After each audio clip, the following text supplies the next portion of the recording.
Ji Jawad Hafeez, stock market expert, life and business coach, आपके साथ एक नई वीडियो में। सर आज मैं जो टॉपिक, बहुत ज्यादा लोग कहते हैं कि जी पाकिस्तान के स्टॉक मार्केट्स बहुत ज्यादा वॉलेटाइल हैं और बाकी दुनिया की मार्केट्स वॉलेटाइल नहीं है। और मैं हमेशा कहता हूं कि बाकी दुनिया की मार्केट्स जो हैं इससे बहुत ज्यादा वॉलेटाइल है जितनी पाकिस्तान की है।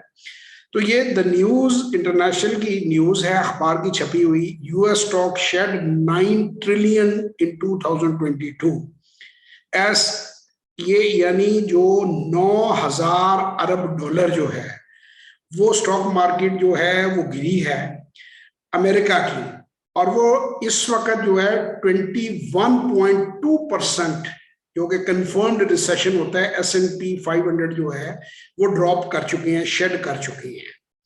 तो मकसद बताने का ये है कि PSX के बारे में बिला वजह लोग कहते हैं कि वो ज्यादा वॉलेटाइल है। PSX में अपॉर्चुनिटीज इसलिए ज्यादा हैं कि हमारे यहाँ इन्वेस्टर कम हैं, अपॉर्चुनिटीज ज्यादा हैं, high dividend paying stocks discount पे मिल रहे हैं। अगर आप स्टॉक मार्केट में सरमायाकारी करना सीखना चाहते हैं तो 030094666240 और 033642422346 पे व्हाट्सएप वॉइस और टेक्स्ट मैसेज कीजिए और हमारी कोई वर्कशॉप अटेंड कीजिए। इंशाल्लाह आप लोगों से मुलाकात होगी। शुक्रिया।